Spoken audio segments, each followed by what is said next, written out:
Muy bien, chicos. ¿Me confirman solamente que mi presentación se vea bien y que me escuche bien, por favor? Sí, sí se ve, sí se Sí, Vale, Sí, muchas gracias, chicos. Bien, voy a platicar con ustedes, chicos, el día de hoy a expensas de la invitación que el licenciado americano tuvo a bien hacer conmigo. Voy a platicar sobre el tema de efectos del ejercicio en las enfermedades crónicas no transmisibles. Es un tema desde mi perspectiva de bastante pertinencia actual, dada la alta prevalencia e incidencia de enfermedades crónicas como lo son la diabetes mellitus, la hipertensión y propiamente la obesidad.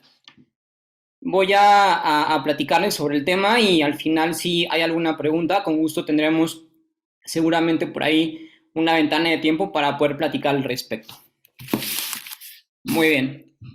Iniciando, entrando en materia ya de este tema por demás, insisto, relevante, cursábamos 1990 cuando de pronto surge un estudio por demás interesante publicado por Ross Day, en donde señalaba esta autora a tres componentes entendidos como los principales pecados laicos precursores de las enfermedades crónicas no transmisibles. Particularmente ella hablaba del sedentarismo, la obesidad y el tabaquismo como la triada protagónicamente importante en el desarrollo y debut de este grupo de enfermedades.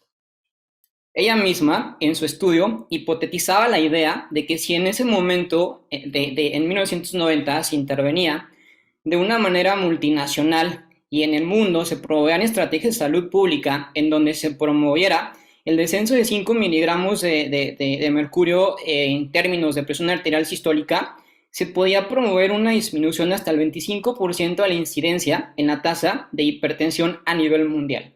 Así tal cual, solamente reducir 5 milímetros en la población mundial estaría generando, hipotéticamente hablando, este descenso de un cuarto en la población mundial con hipertensión.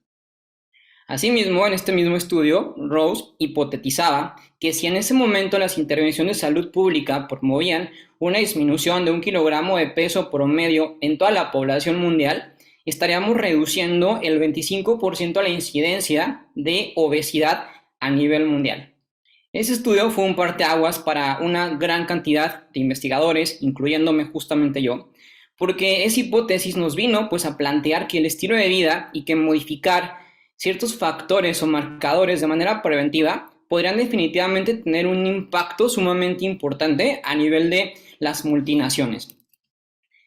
Este estudio fue interesante también y fue relevante también para un autor conocido como Yusuf, quien en el 2002 publicó en una revista, nada más y nada menos que The Lancet, un estudio en donde promovía la utilización de un componente que se comprendía como la polipíldora. La polipíldora era en su momento una tableta, era una cápsula que intentaba integrar un grupo de fármacos o de activos farmacológicos con intenciones de promover prevención primaria. La idea o la esperanza de lo que este autor hipotetizaba era que el consumo recurrente de esta pastilla o de esta píldora podría promover prevención primaria a partir de los 55 años de edad y podría reducir hasta el 80% la incidencia en la tasa de enfermedad cardiovascular. Asimismo, también hipotetizaba que el consumo de esta pastilla prolongaría hasta 11 años la expectativa de vida en la población mundial. La única indicación era que el sujeto fuera un adulto de más de 55 años y sería este paciente candidato para el consumo de este fármaco independientemente de cualquier factor de riesgo o independientemente de cualquier antecedente heredofamiliar. Básicamente, la idea era que todos los gobiernos y sociedades a nivel mundial establecieran a este principio de salud pública como un elemento de prevención cardiometabólica. Este estudio particularmente, pues bueno, era un estudio que solamente hipotetizaba el uso de esta polipíldora. Para que nos demos una idea, esta polipíldora incluía 4 componentes base en cuanto a activos farmacológicos. El primero de ellos era el ácido acetilsalicílico, conocido por los efectos antiagregantes. El segundo de ellos era el ácido fólico, conocido por reducir los niveles de homocisteína en sangre, entendiendo la homocisteína como un marcador potencialmente de riesgo cardiovascular. Asimismo, incluía también un antihipertensivo, de los que destacaban principalmente un betabloqueante o un inhibidor de la enzima convertedora de angiotensina, ambos actualmente utilizados para el manejo de hipertensión. Y asimismo, se planteaba el uso de la atorvastatina o la simvastatina con intenciones de promover una regulación en el perfil lipídico. Las concentraciones de este fármaco aparentemente eran muy bajas y eran suficientes para promover esta esperanza de vida y para promover estos cambios radicales a nivel de, como mencionaba, una reducción del 80% de la incidencia cardiovascular.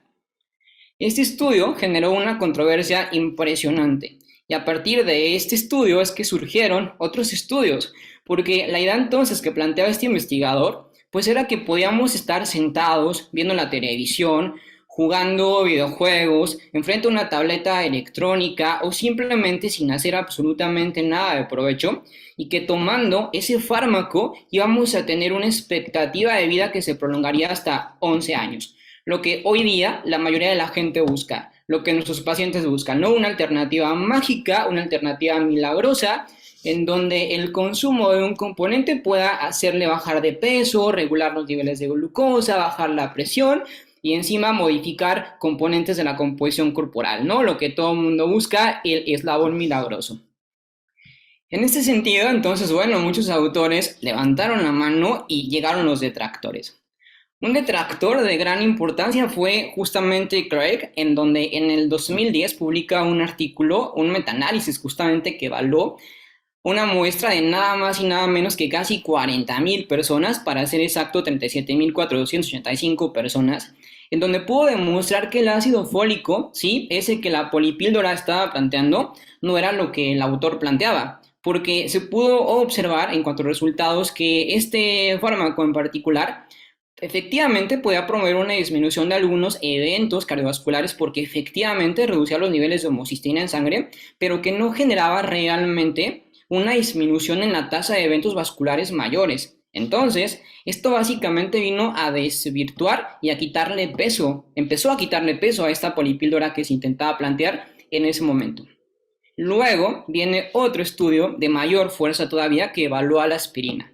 Este estudio, que se publicó en The Lancet, nada más y nada menos en The Lancet, una revista de enorme prestigio en el 2019, pudo demostrar que la aspirina no tenía realmente un efecto importante sobre la mortalidad y que por el contrario, el consumo excesivo de aspirina incrementaba el riesgo de eventos hemorrágicos, sobre todo aquellos de características cerebrales o gastrointestinales.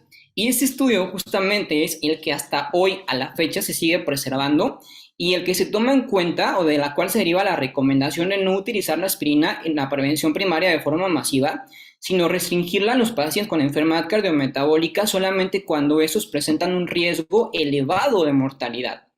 Básicamente este estudio terminó entonces de devastar completamente los estudios preliminares que la hipótesis planteaba en aquel momento y la polipíldora quedó básicamente de esta manera, ¿no? Ya no había nada que hacer, no había básicamente nada que rescatar y esa supuesta estrategia de salud pública a nivel mundial pues no podía ser reproducible, no era óptimo.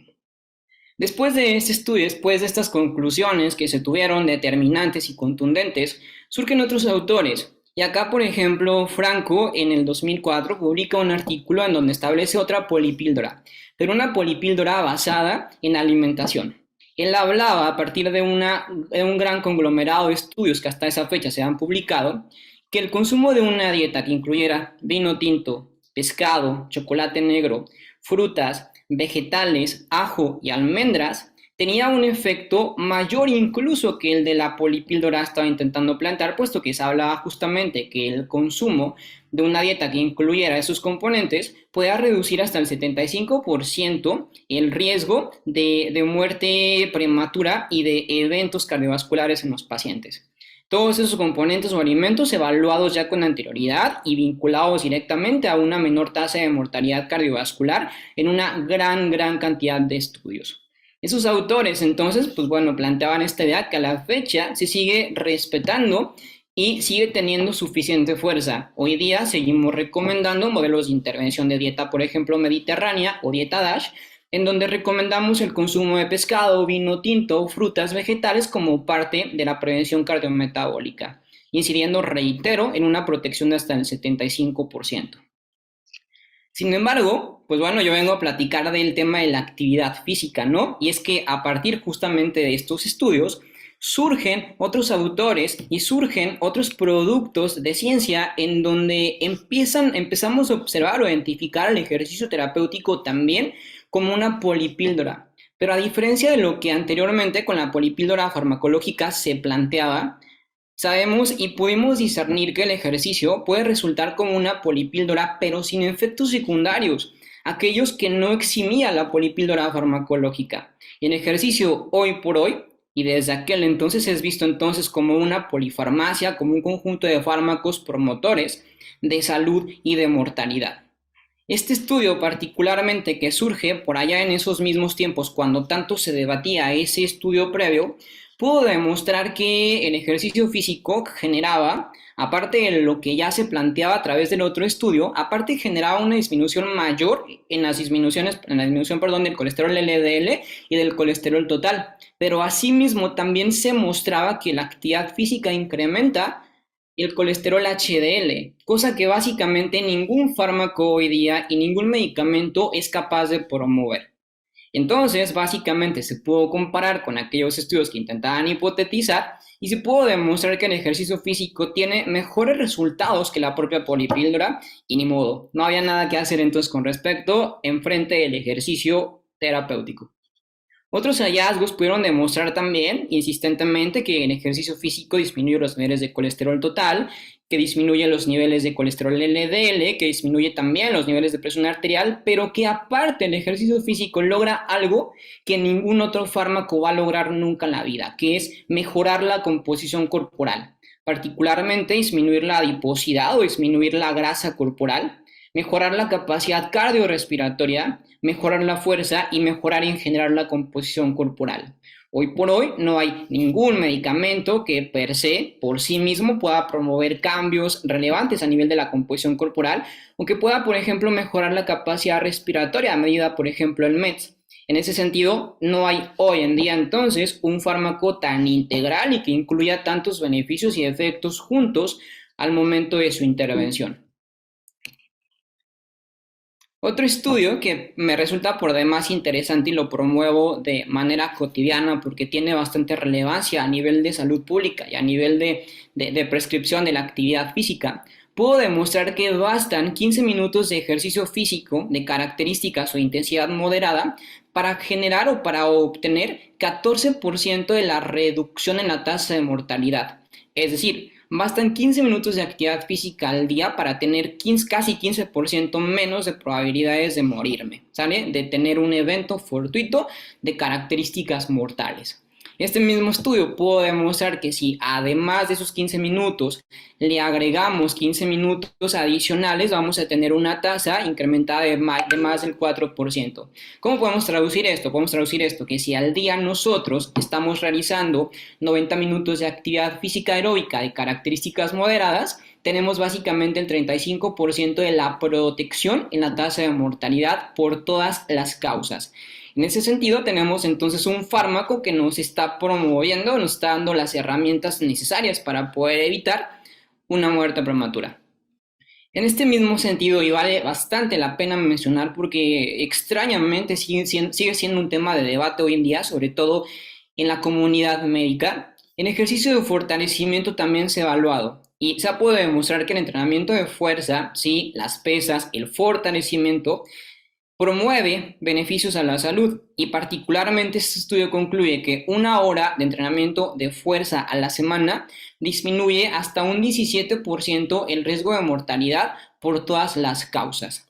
En ese entendido, si sumamos entonces probablemente el 14% que 15 minutos de actividad aeróbica generan en materia de tasa de mortalidad y el 17% que el ejercicio de fuerza genera, bastarían entonces solamente 15 minutos de actividad aeróbica al día y 1 hora de entrenamiento de fuerza por semana para tener el 31% de menos riesgo de tener una muerte prematura por todas las causas, particularmente por enfermedades crónicas no transmisibles. Asimismo, se ha podido también observar que básicamente 14 días de reducción en los pasos al día, es decir, reducción de la actividad física cotidiana, Promueve una atrofia muscular de entre el 1 al 4%, es decir, dejar de movernos paulatinamente y estar en condiciones sedentarias gastando menos de 1.5 METs al día, nos estaría conduciendo directamente a pérdidas significativas a nivel de la masa muscular. Por eso entonces las recomendaciones actuales son recomendaciones que tenemos que tomar y que tenemos que tomar bien en serio. En este mismo sentido, entonces, relacionado con los efectos del ejercicio, podemos decir que el ejercicio promueve beneficios a nivel de diferentes sistemas. Favorece condiciones del sistema inmunológico, mejora la respuesta inflamatoria, promueve control metabólico, genera beneficios cardiovasculares, beneficios respiratorios y algo que está también hoy en día muy en boga, genera también beneficios mentales y sobre todo también cognitivos. La American College of Sport Medicine publica estos resultados en donde a medida de que realizó una búsqueda científica pudo aglomerar a todas las enfermedades que actualmente se han vinculado directamente a la modulación a partir del ejercicio terapéutico. Y las ha dividido entre diferentes grados de evidencia: fuerte evidencia, de moderada a fuerte o evidencia moderada. Dentro de las patologías que actualmente cuentan con soporte suficiente, contundente, sólido y enorme, pues bueno, son principalmente aquellas como por ejemplo la patología de enfermedad coronaria, accidente vascular encefálico, diabetes mellitus, hipertensión, el riesgo de caídas, alteraciones cognitivas, entre otras tantas. Esas patologías a nivel del conglomerado de evidencia científica se ha mostrado que se modula o que se consigue la prevención o la modulación del cuadro a partir de la prescripción continua de ejercicio terapéutico. En materia de aquellas que han sido evaluadas y cuya evidencia actualmente es de moderada a fuerte, encontramos aquellas en donde se ve afectada la salud funcional, se ha visto que también se reduce la obesidad abdominal y que sobre todo, por ejemplo, para casos en donde algún paciente haya perdido peso a partir de alguna dieta o alguna intervención, el ejercicio físico es el responsable o encargado de mantener el peso una vez que éste se ha perdido y es el precursor justamente de evitar el famoso rebote que muy cotidianamente vemos en diversos procesos de intervención. Con respecto a la evidencia moderada, se ha podido demostrar también que disminuye el riesgo de fractura, que aumenta la densidad ósea y en consecuencia disminuyen las complicaciones o riesgo de osteopenia o osteoporosis. Se ha visto que el ejercicio mejora la calidad de sueño y que se disminuye el riesgo de algunas formas de cáncer. Y eso es interesante porque a nivel de evidencia moderada tenemos que el cáncer de pulmón y el cáncer de endometrio cuenta con evidencia moderada con respecto a la prevención o modulación, y a nivel, por ejemplo, del cáncer de mama o el cáncer de colon, cuenta con evidencia fuerte, insisto, a nivel de prevención y modulación de los cuadros de cáncer. Entonces, básicamente, son algunas de las que principalmente se han testeado, de las que conocemos y de las que cuentan con ese grado de evidencia sólido como para poder utilizar el ejercicio terapéutico como parte del tratamiento médico, farmacológico y fisioterapéutico que el paciente debería de tener una vez diagnosticado. Esta tablita me gusta también bastante porque establece justamente algunos de los efectos terapéuticos tanto de modelos aeróbicos como de modelos anaeróbicos o modelos de fuerza o contrarresistencia, en donde podemos observar justamente cuál es recomendable para cuál. Y podemos entonces encontrar en ellos un efecto mixto, una colaboración sinérgica entre uno y otro, y es lo que nos da entonces la pauta para definir y para asumir que el ejercicio terapéutico en definitiva tiene que ser integrado por componentes tanto de actividad aeróbica como de actividades de fuerza. A nivel, por ejemplo, solo por mencionar algunos, de la densidad mineral ósea, se ha mostrado que el ejercicio de fuerza, el ejercicio de pesas es mejor que el ejercicio aeróbico, pero ambos son benéficos, es decir, ambos promueven beneficios a nivel de la tasa mineral ósea. Sin embargo, el ejercicio de fuerza parece de momento ser más eficiente. A nivel, por ejemplo, de la masa muscular, se ha podido observar que el ejercicio de fuerza tiene mejores resultados versus el ejercicio aeróbico, en donde no se han mostrado beneficios o cambios a nivel de la composición magra. Es decir, eventualmente con el ejercicio aeróbico el paciente no logra ganar masa muscular, mejora probablemente sí la calidad, pero la masa muscular no se va al alza, en tanto con el ejercicio de fuerza la masa muscular incrementa radicalmente. A nivel, por ejemplo, de las lipoproteínas de alta densidad, es decir, el colesterol HDL, se ha mostrado que el entrenamiento aeróbico es mejor que el entrenamiento de fuerza, pero que el entrenamiento de fuerza también genera ciertos cambios positivos. Entonces, probablemente el uso de ambos modelos de manera sinérgica, pues nos da entonces tres cruces y probablemente la combinación resulta más eficiente en materia de incrementar el colesterol HDL que hacer solamente un modelo u otro modelo. Y así podríamos entonces, bueno, revisar de un efecto en otro efecto. Dejo esta tablita para su consideración. Pueden sacarle por acá una captura o una fotografía para que lo puedan revisar de manera más detenida y podamos avanzar, ¿no? A nivel de ciertos cuadros específicos, sobre todo de condiciones cardiometabólicas, podemos también revisar estos dos estudios en donde, por ejemplo, ese estudio nuevecito del 2021 de Martínez Vizcaíno pudo demostrar que el ejercicio aeróbico con intervalos, que vamos a platicar posteriormente de él, el ejercicio HIIT particularmente, promueve una disminución significante a nivel del colesterol total, a nivel del HDL, del LDL, perdón, y a nivel de los triglicéridos. Asimismo, incrementa también el HDL. Vamos a platicar enseguida sobre los modelos HIIT porque hoy en día también se encuentran bastante en moda. Asimismo, en términos de presión arterial, se ha podido demostrar, según Thompson en el 2019, que el ejercicio aeróbico particularmente reduce los niveles de presión sistólica de entre 3.5 y 6.1 milímetros de mercurio los niveles de presión sistólica, en tanto la diastólica puede disminuir entre 2.5 y 3.0. Básicamente podríamos alcanzar hasta 6.1 de sistólica y hasta 3 de diastólica. Son las disminuciones que por lo menos el entrenamiento cotidiano podría generar a nivel de la presión arterial, entendiendo entonces el ejercicio físico como un fármaco probablemente antihipertensivo también en el paciente que cursa con diagnóstico de hipertensión arterial. Son entonces solo dos patologías que tomo como referencia para que continuemos, pues bueno, viendo esos efectos terapéuticos que se logran.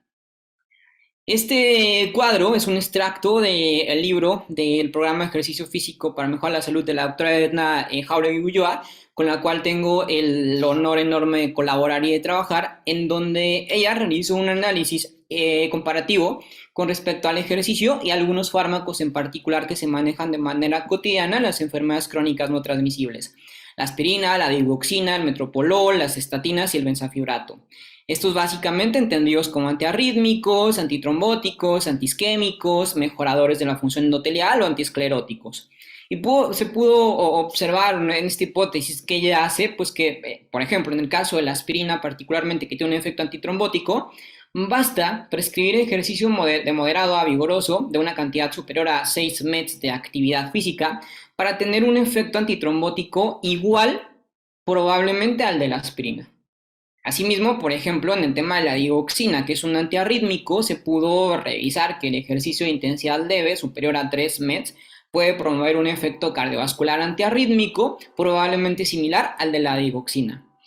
El cuadro entonces tiene como propósito comparar entonces el efecto que el fármaco realiza y cómo podemos a partir de la actividad física promover efectos similares o acercarnos a los efectos terapéuticos que la farmacología puede hoy en día promover en estos pacientes que ya están farmacodependientes. Entonces, interesante este estudio, interesante este capítulo de este libro porque pues nos empieza a hablar entonces, empieza a definir el ejercicio como verdaderamente un fármaco con el mismo potencial o hasta mejor que otros fármacos y sobre todo sin los efectos secundarios que la aspirina, la digoxina, el metoprolol, las estatinas pueden llegar a generar en la salud de los pacientes. Hemos hablado hasta este momento entonces de lo que ya se ha visto y de lo que clínicamente probablemente a la mayoría les interesa, ¿no? Nos interesa lo clínico, qué pasa, qué se logra, cómo se logra, en qué momento se logra y qué puedo obtener yo del ejercicio desde la perspectiva clínica. Pero algo que yo intento promover y algo que vendo actualmente es el tema de irnos más a lo profundo y bueno, sí, ver que el ejercicio promueve una disminución del colesterol HDL, un incremento, perdón, del HDL, una disminución del LDL o de los triglicéridos o la glucosa, pero ¿por qué pasa? Es lo interesante o es lo importante y lo que estamos haciendo hoy en día a nivel de las ciencias, ¿no? Investigar por qué es que baja o cómo es que baja, qué rutas metabólicas, cómo es que se activan ciertas moléculas para poder promover esos efectos que tanto estamos intentando vender, porque a medida de que más evidencia científica tengamos y a medida de que tengamos una evidencia más sólida, podemos tomar con mayor seriedad estas recomendaciones y podemos ir sumando para convencer sobre todo a ciertas áreas médicas que de pronto no terminan de tener la confianza en el ejercicio y vemos recomendado en sus pacientes, ya no camine, ya no se mueva, acuéstese, tenga reposo. Necesitamos entonces tener evidencia más sólida desde lo molecular, desde lo más profundo, para poder debatir, para levantar la mano y para decir, espérame, la recomendación es por esto, por esto, por esto y por esto. Entonces, existe una enorme diferencia entre lo que creemos que pasa y lo que verdaderamente pasa, porque creemos que baja la glucosa, pero pues vamos viendo por qué baja la glucosa, ¿no? Creemos que baja el colesterol LDL, pero vamos viendo por qué baja el colesterol LDL, ¿no? Entonces, es lo que estamos intentando hoy en día vender, irnos a lo profundo, irnos a lo molecular y que los fisioterapeutas se interesen por la investigación científica y por la investigación molecular que tanto nos ha dado y que tanto nos tiene que dar.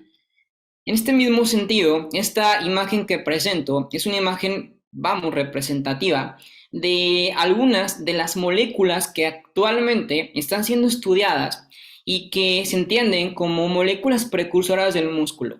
Actualmente, hoy en día, el músculo está siendo visto como un órgano endocrino, de características endocrinas, un órgano secretor con características propias para promover la producción de moléculas y hormonas que van a tener un impacto a nivel multiorgánico, que van a impactar directamente a nivel de otros órganos o de otros sistemas. La sola contracción muscular entonces hoy en día es vista como un momento secretor endocrino en donde estas moléculas van a salir, ahí van a llegar al torrente sistémico y van a tener efecto a nivel de otros órganos propiamente efectores. Algunos entonces como la interleucina 6, como la mucilina, como la mectina, como el factor de necrosis tumoral, algunos como la IL-6, la IL-10, la IL-2, la IL-8, IL-7, la miostatina, están actualmente estudiándose a marchas forzadas porque estamos intentando entonces descubrir por qué es que todo aquello pasa, ¿no? Y así entonces, algunos de estos órganos que las enfermedades crónicas no transmisibles afectan, pueden tener o pueden gozar de cambios a partir de esta secreción muscular que la sola contracción está generando.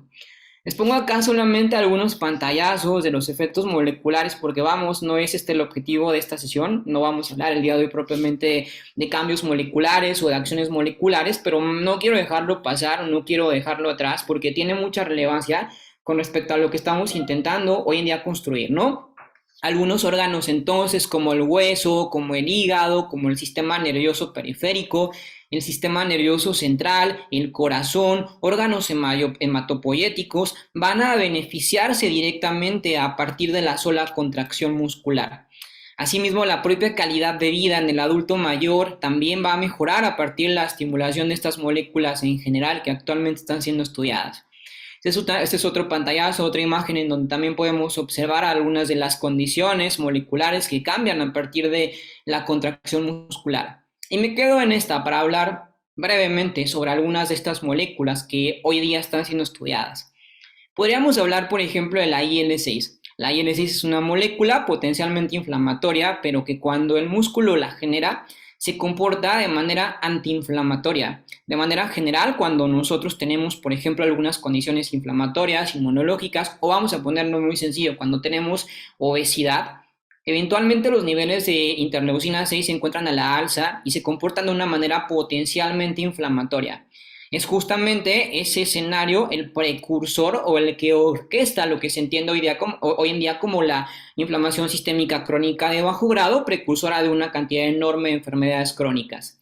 Sin embargo, se ha visto que cuando esta molécula, esta interleucina 6, es secretada por el músculo esquelético, tiene acciones diversas a nivel de muchos órganos y sistemas. Por ejemplo, a nivel del páncreas, la estimulación de interleucina 6 puede promover la secreción de células beta pancreáticas, las cuales van a promover una mayor secreción de insulina a través de la liberación de una ruta que se conoce como la ruta del GLP-1, la cual es una molécula que a su vez también estimula el trabajo o la acción de las células beta pancreáticas para que esas promuevan insulina como tal.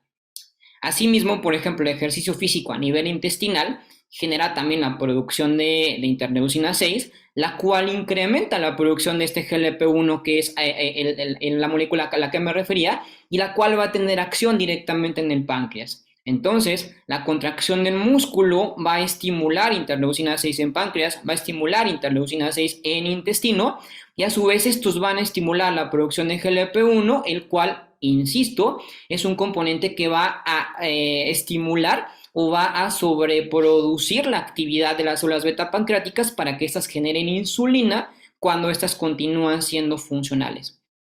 Asimismo, por ejemplo, si hablamos del hígado, en el hígado, por ejemplo, la interleucina 6 se ha visto que puede activar la función de algunas células de características inmunológicas, promoviendo particularmente escenarios de inflamación, beneficiándose entonces pacientes con condiciones crónicas clínicas, como por ejemplo estatosis hepática no alcohólica, cirrosis hepática e incluso algunas formas de cáncer hepático. A nivel, por ejemplo, del cerebro, algunos componentes como por ejemplo la ericina ha sido estudiado también a nivel de la producción de otras moléculas como por ejemplo el factor neurotrófico derivado del cerebro, los cuales se vinculan directamente a un incremento en la función cognitiva. Y se ha podido observar entonces que la sola contracción muscular incrementa la producción y síntesis de ericina y BDNF, lo cual a su vez clínicamente nos va a dar pacientes cognitivamente más funcionales. De estos resultados se derivan las indicaciones actuales de que el envejecimiento saludable tiene que ir de la mano del ejercicio, porque si queremos adultos mayores cognitivamente más estables y más funcionales, tenemos que tener antes pacientes adultos mayores haciendo ejercicio. De otra manera, difícilmente estaremos preservando cogniciones cognitivas y estará siendo el paciente sujeto a la propia senescencia celular que la evolución corporal genera. A nivel del tejido adiposo, bueno, se ha explorado probablemente incluso más a nivel de estas moléculas que el músculo es capaz de generar. Algunas de ellas, por ejemplo, la ericina y el factor VAIVA, que son como dos moléculas de gran interés. Y es que se ha podido observar que el factor VAIVA y la ericina promueve cambios en la composición histológica del tejido celular subcutáneo, de la grasa particularmente, haciendo que la grasa de características blancas, recordemos, o si no lo han escuchado anteriormente, existen diferentes tipos de grasa. Existe la grasa blanca, existe la grasa beige o la grasa marrón. La grasa blanca, particularmente el tejido adiposo blanco, tiene características potencialmente inflamatorias. A mayor cantidad de tejido adiposo blanco, mayor cantidad de riesgos a la salud tenemos. En tanto, el tejido adiposo marrón es un tejido de características, no vamos a decir saludables, pero por lo menos comprometedoras, porque la principal función del tejido adiposo marrón es sobre todo promover mecanismos termogénicos para la preservación de la temperatura, entre algunos otros, principalmente ese. En ese sentido, entonces, no es un tejido adiposo, no es una célula que genere escenarios de inflamación orquestados por otras moléculas potencialmente inflamatorias. Entonces, siempre nos va a convenir tener una mayor cantidad de tejido adiposo marrón que de tejido adiposo blanco. Probablemente, de hecho, ese es el dato o eso es lo que ocurre en la persona que vive con obesidad metabólicamente sana. Ese término de obesidad metabólicamente sana es un término que actualmente tomamos en cuenta para definir o diagnosticar a una persona que vive con obesidad, pero que metabólicamente no presenta ninguna disfunción, que no tiene ninguna enfermedad cardiometabólica y que aparentemente fuera de la obesidad, insisto, aparentemente no tiene otro tipo de condiciones. La nomenclatura entonces actualmente vigente es obesidad metabólicamente sana. Probablemente entonces en ese grupo de población que tiene obesidad pero que no desarrolla enfermedades crónicas no transmisibles, probablemente el tema es que tiene una mayor cantidad de tejido adiposo marrón que tejido adiposo blanco. Y en ese sentido, pues bueno, puede ser entonces, digamos, relativamente protector el tejido adiposo marrón. Entonces, en ejercicio físico, insisto, promueve este recambio, estos fenómenos plásticos, cambian el tejido adiposo de blanco hacia marrón para que tenga entonces mejores condiciones metabólicas. Son algunos entonces de las moléculas que se han estudiado y que actualmente están vigentes a nivel de la evidencia científica y que están explorando todavía y que falta mucho por descubrir, pero que son quienes nos están dando la pauta de por qué es que se generan cambios metabólicos y por qué es que el paciente se beneficia del ejercicio terapéutico. Y entonces ya no nos estamos quedando solamente en la punta del iceberg, nos estamos yendo al fondo para descubrir por qué es que todo aquello pasa y cómo es que pasa, ¿vale? En ese sentido, entonces, vámonos al tema, vámonos un poco más en materia, al tema de las recomendaciones de actividad física con respecto a la modulación de estas enfermedades en particular. En cuanto a las recomendaciones, podríamos señalar a un montón de organismos y un montón de tratados que se han publicado recientemente en los últimos años y que tienen como objetivo realizar recomendaciones precisas con respecto a actividad física para la población mundial y para las personas que viven con alguna forma de enfermedad. Este proyecto, particularmente el proyecto de la OMS, Más Personas Activas por un Mundo Más Sano, tiene como propósito promover cambios a nivel de la realización de actividad física. Se plantearon básicamente en la OMS del 2018 al 2030 establecer estrategias de salud pública con intenciones de incrementar la tasa de actividad física en la población mundial, impactando en 4 ejes fundamentales: en las sociedades, en los entornos, en las poblaciones y en los sistemas. Entonces, básicamente, esos programas están actualmente vigentes y tienen ese objetivo. De este programa se derivan las recomendaciones actualmente vigentes de actividad física con respecto al mantenimiento de la salud. Y se sabe que, por ejemplo, entonces, en niños de 5 a 17 años, la recomendación en materia de actividad física es que por lo menos, insisto, por lo menos, realicen 60 minutos de actividad física de características vigorosas por día y de manera diaria. Asimismo, se ha promovido que por lo menos 3 días a la semana estos niños estén haciendo actividad física de características vigorosas, pero que involucre a la musculatura o que tengan como objetivo o como diana fortalecer algunos de los músculos periféricos de este infante. Entonces, básicamente la recomendación actual son 60 minutos de actividad física de características vigorosas, por lo menos 3 días de actividades de fortalecimiento muscular y limitar a medida de lo posible el tiempo dedicado a las actividades sedentarias, principalmente a estar con el teléfono celular o estar con la pantalla o los videojuegos o pantallas simplemente viendo películas o demás. La recomendación actualmente vigente para las personas ya adultas entre 18 y 64 años reside en un mínimo de 150 minutos de actividad física semanal de características moderadas. Pero luego nunca falta el paciente que dice, oye, es que yo no tengo tiempo de hacer 150 minutos de actividad física semanal. Para ellos tenemos una segunda opción, que son por lo menos 75 minutos de actividad física semanal de características vigorosas o de características un poco más intensas. Entonces podemos incrementar la intensidad y podemos bajar el tiempo para personas que no tienen probablemente el tiempo oportuno para cubrir esa recomendación mínima de 150 minutos. Asimismo, se recomienda, en este caso en los adultos entre 18 y 64 años, incrementar por lo menos a 2 semanas las actividades de fortalecimiento muscular, el entrenamiento en donde podamos fortalecer grandes grupos musculares. Existen otras guías, también podemos hablar, por ejemplo, de la guía canadiense de 24 horas, en la cual particularmente han establecido 4 componentes principales para mejorar la salud y para evitar el riesgo de enfermedades crónicas, en donde se habla particularmente de actividad física, de pasos al día, de tiempo de sueño y de actividades sedentarias, en donde la recomendación no es distinta a lo que la OMS plantea. Básicamente la recomendación es la misma: 150 minutos de actividad física por semana, 2 días de fortalecimiento muscular, pero acá se habla de romper tiempos de sedentarismo, en donde se establece que por lo menos por cada hora que estemos sentados debemos pararnos 3 minutos. Asimismo, por ejemplo, se ha establecido que el tiempo de sueño es sumamente relevante y la recomendación actualmente vigente para adultos entre 18 a 64 años es de entre 7 a 9 horas de sueño de buena calidad, con intenciones de limitar el riesgo de enfermedades. Asimismo, se sugiere limitar las horas de sedentarismo y no pasar más de 3 horas de tiempo frente a pantalla sentados sin hacer nada, ejerciendo conductas sedentarias. En adultos de más de 65 años, básicamente la idea es la misma que lo anterior que acabo de mencionar, solamente acá se suman actividades físicas para desarrollo del equilibrio. Acá básicamente solo incrementamos actividades en donde promovamos también una mejora en el sistema del equilibrio, con intenciones de evitar sobre todo el riesgo de caída en el adulto mayor. Si nos vamos a las recomendaciones más específicas, pues bueno, podemos a lo mejor encontrar recomendaciones más clínicas y específicas para diferentes escenarios patológicos. Podemos, por ejemplo, hablar de la enfermedad cardiovascular.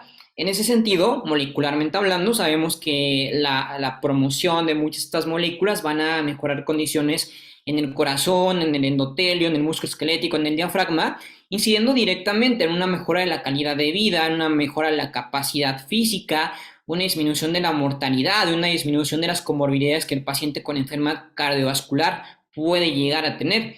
Los efectos entonces están bien definidos. En ese sentido, por ejemplo, algunos otros autores han estado moviendo el uso de otras metodologías y no solamente el ejercicio clásico, que es vete a correr o súbete a la bicicleta o súbete a la banda sin fin, con intenciones de hacer un poco más dinámico y que el paciente tenga una oferta más amplia con respecto a qué tengo para hacer ejercicio. Ese estudio particularmente me gusta bastante porque soy un promotor del entrenamiento HIIT y se ha podido observar que el entrenamiento HIIT particularmente, molecularmente, estimula la producción de unos componentes que se conocen como microRNA, que son, vamos a decirlo así, son fragmentos de RNA no codificante que actualmente están estudiando y que la estimulación o la expresión de estos componentes van a mejorar, o se ha observado que mejoran la función endotelial. Y esta mejora en la función endotelial, pues bueno, tiene una repercusión directa a nivel de muchos órganos. Se ha podido demostrar que mejora las condiciones renales, las condiciones cardiovasculares, particularmente cuando tenemos algún paciente con arritmia o con enfermedad coronaria, siendo entonces el HIIT un promotor bastante interesante en el reacomodo, en la reconfiguración del endotelio vascular a expensas justamente probablemente de estas moléculas, de estos microRNA no codificantes. La recomendación actualmente entonces vigente sobre el paciente que vive con alguna enfermedad cardiovascular la podemos entender de esta manera con el FIT, ¿no? La frecuencia actualmente se recomienda entre 4 a 7 veces por semana de actividad física, es decir, por lo menos 4 días y cuando mucho, pues bueno, toda la semana. De la intensidad actualmente se recomienda que sea de intensidad moderada y que particularmente este esté sobre una ventana de la frecuencia cardíaca del 55 al 79%. Probablemente ya muchos de ustedes saben utilizar diversas fórmulas porque no hay una fórmula exclusiva para hacer estos cálculos en particular. Recomiendo la fórmula de Carbone, que es la fórmula probablemente mejor validada, pero entonces la recomendación debería de ser que empezáramos probablemente desde un 55% de la frecuencia cardíaca máxima del paciente y que vayamos luego posteriormente incrementando la carga progresivamente con respecto a la tolerancia del paciente. El tiempo de recomendación actualmente sigue siendo 150 minutos de actividad y se recomienda particularmente que por lo menos al día el paciente ejecute 10 minutos de actividad física con intenciones, insisto, de promover cambios cardiovasculares benéficos para su salud. La recomendación sigue siendo actividad física aeróbica, pero también de fuerza y en ese sentido por lo menos 2 días de actividades de fuerza son las que actualmente se recomiendan. En el tema, por ejemplo, de diabetes mellitus, las recomendaciones no son muy distintas, vamos viendo un poquito sobre lo que se ha visto o lo que se ha hecho. Sin embargo, hay que hablar también, insisto, de estos componentes que actualmente estamos hoy día estudiando y que nos han permitido establecer nuevas rutas de tratamiento y conocer ciertas cosas que hace 3, 4, 5 años no conocíamos con respecto a la prescripción y que a partir de nos permiten realizar intervenciones más eficaces y más específicas y más individualizadas en las características del paciente.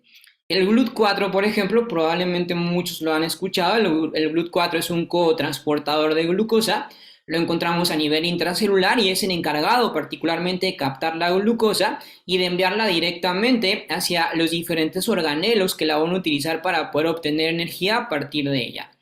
El GLUT4 particularmente es un componente, es una molécula que se ve afectada en la diabetes mellitus y en la resistencia a la insulina y en la obesidad y en algunas otras enfermedades, pero prioritariamente en la diabetes mellitus, obesidad y resistencia a la insulina. Pues bien, a partir de estos estudios que se han podido revisar, hemos podido concluir que el ejercicio aeróbico, su máximo, podría disminuir las concentraciones de glucosa en sangre porque estimula la sobreexpresión de GLUT4.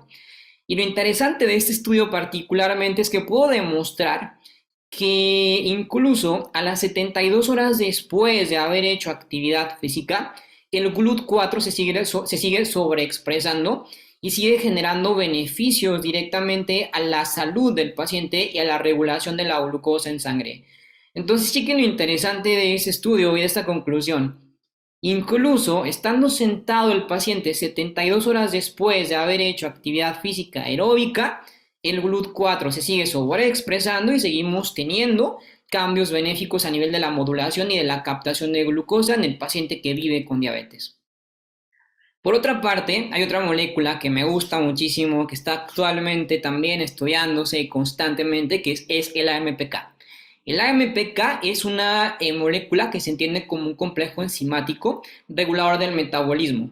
Cuando, por ejemplo, nosotros tenemos poca energía y cuando a lo mejor tenemos un periodo largo de ayuno, tenemos definitivamente que promover la producción de AMPK porque es el que regula los niveles energéticos en la célula. Para que lo puedan entender, el AMPK es como ese testigo del carro, del coche, la camioneta, del carro, el cual te indica hasta dónde está la gasolina. Sí, te indica que ya se está acabando, o te indica que ya estamos hasta el tope, o que estamos literalmente hasta en el punto más bajo, ¿no? Entonces es un regulador del metabolismo energético. Se ha podido observar que cuando tenemos obesidad disminuye la expresión de MPK, pero se ha podido observar también que en ejercicio cardiovascular incrementa la expresión del MPK.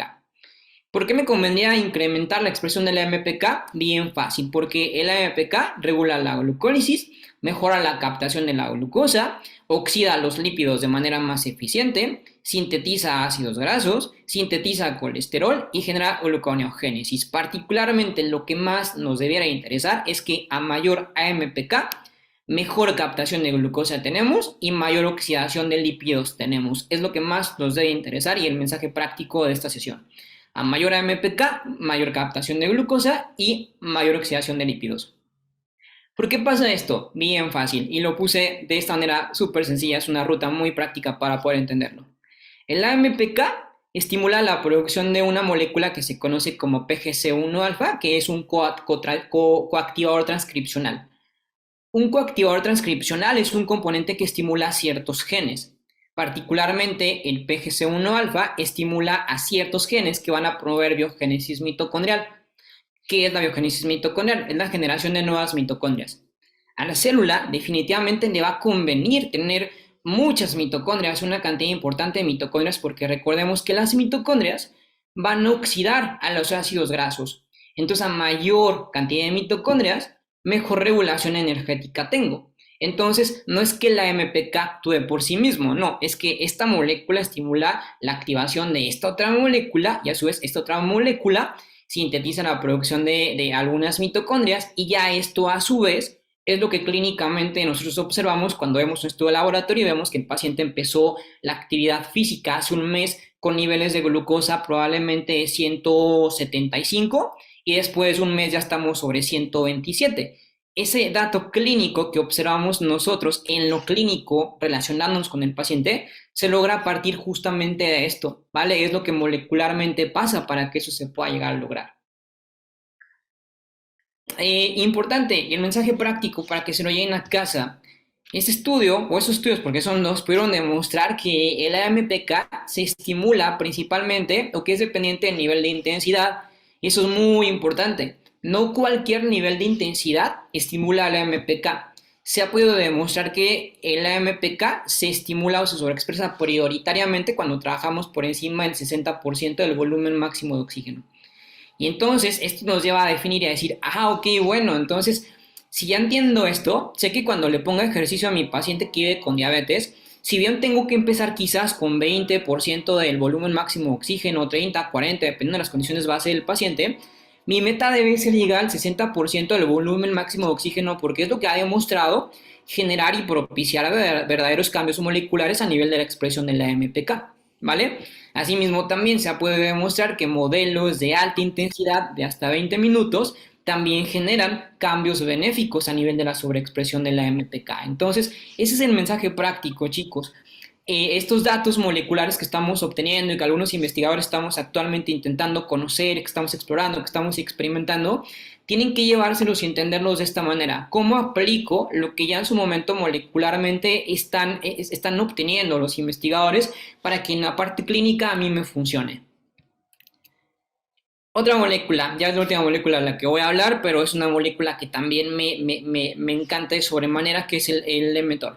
El mTOR particularmente es una molécula proestimulante de vías anabólicas. Sabemos que en la obesidad, en la resistencia a la insulina y en la diabetes, el mTOR está perturbado, no se expresa de manera adecuada, no se genera de manera adecuada. El mTOR es importante porque es el encargado de la síntesis proteica, porque si queremos nosotros promover el crecimiento muscular y queremos mejorar la calidad muscular, necesitamos expresar mTOR. Y si no tenemos mTOR, pues entonces no va a haber síntesis proteica. En ese sentido, entonces, como bien lo dice por acá, esta parte de la diapo, en la obesidad, en la resistencia, en la diabetes, tenemos esta sobreexpresión considerablemente disminuida. Sabemos entonces que la única manera de sobreexpresar y de estimular el mTOR para que éste a su vez sintetice proteínas es activándolo a través del entrenamiento de fuerza. Y lo interesante es un poco también como lo que llamamos anteriormente. Se ha demostrado que hasta 24 horas posteriores al entrenamiento de fuerza se sobreexpresa el mTOR. Entonces entrenar hoy día, en este momento, alguna actividad o algún gesto deportivo de fuerza, me va a generar beneficios en este momento del entrenamiento, pero me va a generar beneficios también en las 24 horas posteriores, en esa ventana post-entrenamiento. En este mismo sentido, entonces, importante entender por qué necesitaría yo en un paciente con diabetes ganar músculo y ganar fuerza y promover hipertrofia muscular. Muy fácil, el músculo es un captador potencialmente importante de glucosa. El músculo esquelético capta aproximadamente el 80% de toda la glucosa circulante en sangre. Es decir, a mayor masa muscular, mayor captación de glucosa tenemos. Y sin embargo, ¿qué pasa con el paciente que vive con diabetes? El paciente que vive con diabetes es diagnosticado, probablemente entra en un estado de condiciones cognitivas y emocionales deterioradas, en donde deja de moverse, empieza a perder masa muscular, ya lo veíamos, del 1 al 4% de la masa muscular se pierde solamente con 14 días de inactividad física, y probablemente el paciente que vive con diabetes entonces tiene una paupérrima calidad y cantidad de masa muscular. A medida entonces de que vayamos incrementando la masa muscular, mayor captación de glucosa vamos a tener y mayor regulación de la diabetes mellitus vamos a tener. El entrenamiento HIIT, como lo mencionaba, ese es un estudio, me voy a ir muy rápido porque el tiempo ya se me está acabando, un estudio que evaluó los efectos de un modelo HIIT con un modelo continuo, simplemente con correr en una banda sin fin durante 40 minutos.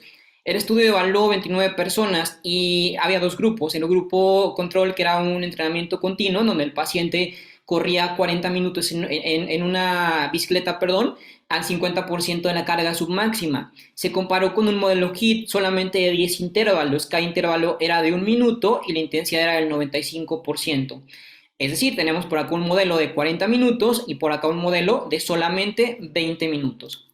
Los resultados fueron interesantes. A nivel del volumen máximo de oxígeno, el HIIT es superior al entrenamiento continuo. No hay ni siquiera grado de comparación, es muy, muy, muy superior. Por otra parte, el HIIT disminuyó la masa corporal y la masa visceral, lo que el otro modelo no logró de manera tan importante. En relación a los marcadores clásicos o los biomarcadores clásicos del paciente que con diabetes, como la hemoglobina glucosilada, la glucosa en ayunas, el índice HOMA, etcétera, estos mejoraron en ambos grupos, tanto el paciente que hizo 40 minutos de actividad continua como el grupo que hizo 20 minutos de HIIT, tuvieron cambios. Sin embargo, hubo beneficios un poco mejores en el grupo que hizo únicamente HIIT. Entonces, ¿qué podemos concluir? El paciente o los pacientes que hacen entrenamiento tipo HIIT tienen beneficios a la salud tanto en el volumen máximo de oxígeno, en la composición corporal y en los biomarcadores inflamatorios y en los biomarcadores de regulación de la glucosa sanguínea en comparación al paciente que hace únicamente ejercicio de entrenamiento de características continuas. Y lo mejor de todo es que el entrenamiento HIIT demanda menos tiempo de entrenamiento, que es un temazo que el paciente actualmente tiene, ¿no? No tengo tiempo, no tengo tiempo, no tengo tiempo. Bien, los modelos HIIT demandan menos tiempo de actividad y otorgan beneficios bastante parecidos a los de entrenamiento continuo de largos periodos de tiempo. Este otro estudio también evaluó los efectos de HIIT, pero acá se hicieron 4 grupos, un grupo de 15 personas que hacían entrenamiento de fuerza, un grupo que hizo entrenamiento HIIT y un grupo que hizo entrenamiento HIIT más fuerza, más un grupo control que no hizo nada. Esos pacientes intervinieron durante 12 semanas y lo que se pudo concluir es lo siguiente. Básicamente, los tres grupos mejoraron todas las variables. No hubo como cambios muy significativos, hubo cambios bastante similares en comparación a el perfil lipídico, parámetros glucémicos, marcadores inflamatorios y entonces no hubo como gran cambio. Pero se pudo demostrar que el grupo que hizo HIIT más entrenamiento de fuerza tuvo mejores resultados que los demás. Ese estudio concluye entonces que combinar modelos HIIT con entrenamiento de fuerza genera una regulación metabólica bastante más eficaz en el paciente que vive con diabetes que solamente HIIT o que solamente entrenamiento continuo de moderada intensidad. Entonces, bueno, estos estudios solamente quería mencionarlos pues para que nos llevemos la idea de que no todo es entrenamiento continuo. Hoy en día hay modalidades nuevas que también prometen y que también están estableciendo nuevos paradigmas y nuevas alternativas de intervención con los pacientes. Finalmente, la American College of Sport Medicine para el paciente que vive con diabetes establece un mensaje claro. El paciente que vive con diabetes tiene que hacer actividad aeróbica, actividad de fuerza, actividad de flexibilidad, actividades en equilibrio, tiene que reducir el tiempo sentado y es muy importante que el paciente entienda que caminar no basta, ¿vale? Finalmente, si quieren sacar una fotito, porque ya me pasé en el tiempo, ya me da un poco de pena, las recomendaciones actualmente vigentes para el paciente que vive con diabetes en términos de entrenamiento de cardioresistencia, por acá entrenamiento de fuerza y finalmente por acá entrenamiento de flexibilidad. Son como las tres recomendaciones del FIT actualmente vigentes por los diferentes organismos para el paciente que vive con diabetes. Finalmente, y en relación a mis conclusiones, pues bueno, definitivamente la intervención y el manejo del paciente que vive con enfermedades crónicas no transmisibles tiene que ser visto desde una perspectiva multidisciplinaria y multifactorial, en donde el fisioterapeuta definitivamente tiene que tener acción y tiene que participar y tenemos que involucrarnos desde todas las perspectivas, desde la investigación hasta la parte ya propiamente práctica. Es importante entonces que el paciente camine, que el paciente se ejercite, que el paciente duerma bien y que el paciente limite los tiempos de actividad sedentaria para que las comorbilidades relacionadas con su condición crónica no degenerativa pues pueda modularse y el paciente tenga una buena calidad de vida. Por mi parte, chicos, sería todo. No sé si tengamos tiempo para alguna pregunta y no sé si haya alguna pregunta. Estoy a la orden. Muy bien. Muchísimas gracias, profe, por esta presentación y de nuevamente le agradezco mucho que haya aceptado. Y pues nada, las personas que tengan dudas, alguna pregunta, es el momento. Vamos a ver una pequeña sección de preguntas. Quien tenga alguna duda, es el momento.